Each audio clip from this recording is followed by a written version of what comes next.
দেওয়া। একটা লোকের দোষ নাই, এমনি বলছেন এইরকম, আরে অমুক জানেন অমুক বড় অহংকারী, বলছেন না বলছেন আজকাল বিরোধী দিল অহংকারী, আরে অমুকের কথা অমুক শাইখের কথা বলছেন চরম অহংকারী। আউযুবিল্লাহ, আপনি কাছে থেকে চেনেন না, কোনোদিন কথা বলেননি, এমনি দিলেন অহংকারী বলে। শাইখ এজাজ অহংকারী, আরে অমুক অহংকারী, কোথেকে বলছেন আপনি? চলেছেন ওর সাথে, উঠা বসা করেছেন, থেকেছেন, কোনোদিন সফর করেছেন, কি করে জানলেন যে অহংকারী? আপনি দূর থেকে শুনে শুনে বলে দিলেন। তারপরে আজকাল ইহুদির দালাল বলা এসছে।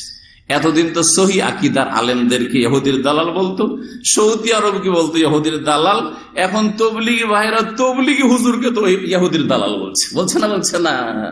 জি হ্যাঁ, এটা হচ্ছে বহতান। কোন মুসলিম ইহুদির দালাল না।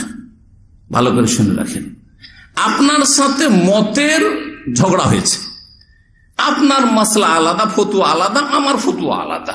আরে তবলিগির দুই হুজুরের লড়াইয়ে আপনাদের ফতুয়া আলাদা আর আপনাদের ওই 7 হুজুরের ফতুয়া আলাদা। সে ঝগড়ায় একদল হক আর একদল ভুলে আছে, কিন্তু তাই বলে ইহুদির দালাল অথবা বিজাতির এজেন্ট এসব মন্তব্য করা হচ্ছে বহতান। সুবহানাকা হাযা বহতানুন আযীম।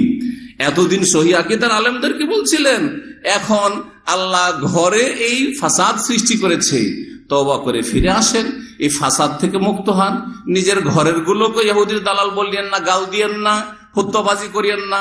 আর যারা সহি আকীদার সৌদি আরবের আলেম ওলামা বা শাসক হোক, অথবা আমাদের দেশের সহি আকীদার আলেম ওলামা আহলে হাদিস সালাফি আলেম ওলামারা হোক, তাদেরকে গালমন্দ করবেন না, এত ফতোয়াবাজি করিয়েন না।